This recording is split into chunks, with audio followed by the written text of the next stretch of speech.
I use Avid, I teach Avid. I will not run a show that's not on Avid, so in that way I'm a little bit of a poster child.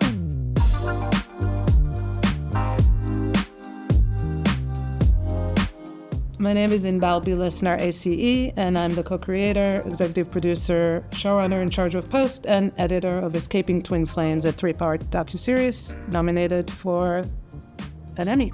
Escaping Twin Flames is a 3-part documentary series on Netflix about a school for love.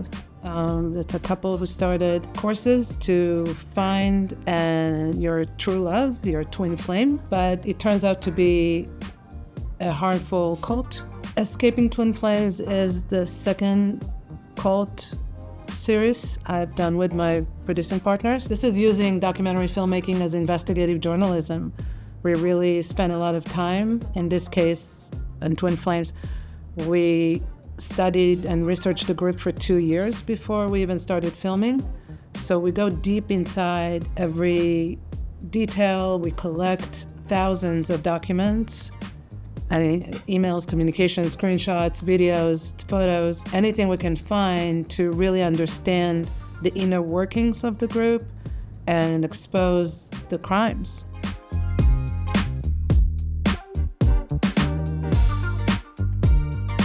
A show like Escaping Twin Flames, and same with Seduced Inside the NXIVM Cult, these are not standalone episodes. It's a one long story told in 3 parts. We decided to submit episode 3 because it's the culmination of this 3-hour journey and everything sort of comes together. It's really difficult to see it out of context, so I really hope that people considering will take the time to watch the 2 hours before that.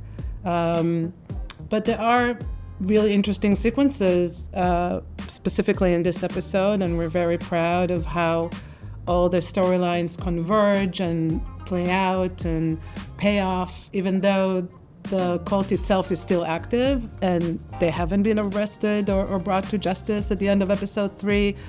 There's still a worthy conclusion, open-ended, but still worthy conclusion where the members, especially Keely, our main protagonist, finds a way to come to terms with what she's done while inside the cult, make amends, and find a way to move forward and heal. And it's very, in that sense, it's very deep, and I hope people see that and find compassion for these former members and for the family members who are still struggling to get their loved ones out.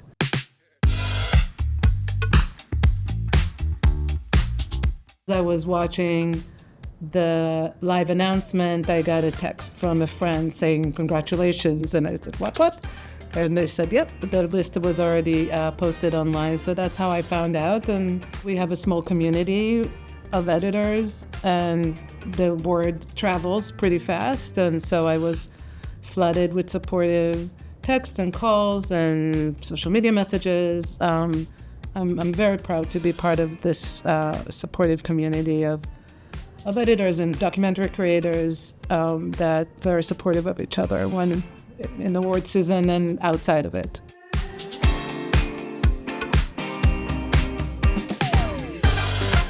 So episode 3 of Escaping Twin Flame was probably the most challenging. It was first written as a 2 episodes, and Netflix insisted that 3 is now the new 8. It's the sweet spot for docuseries, and they really wanted us to compress the final chapter into 1 hour. So that was a big challenge. There was a lot more material that we had to leave on the cutting room floor. Those were really tough decisions for us as in the editing process. For me as an editor, the challenge of weaving together the testimonials of the survivors and the family members with this kind of mind-blowing insider footage from inside the cult, and all the documents and the animated recreations that we do, putting it all together to create a cohesive story. That's the main challenge, and I really enjoy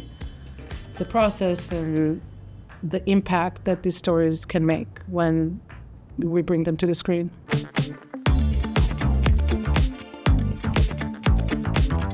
I use Avid, I teach Avid. I will not run a show that's not on Avid. So in that way, I'm a little bit of a poster child for you guys. The shared workspace that's sort of seamless for us to be able to work both remotely and in the office.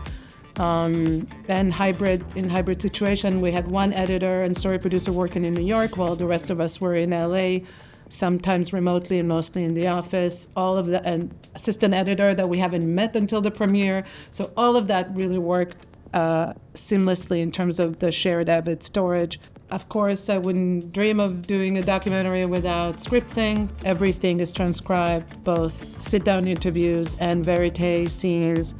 And in fact, we had AI transcription of over 1,000 hours of insider footage. Based on those transcripts, did searches and decided what was worth ingesting and incorporating into the cut. And so that's a really invaluable tool that we all use.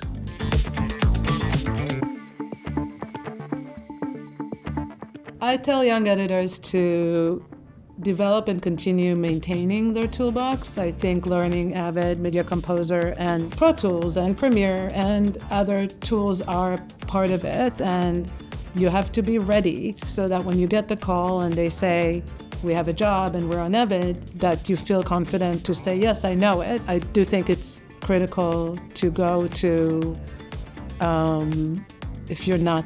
if you don't have the drive and the kind of self-discipline to teach yourself with an online course, maybe you go to a school or a special course to get your Avid skills up in shape. Be ready for that call. Be ready for the job offer.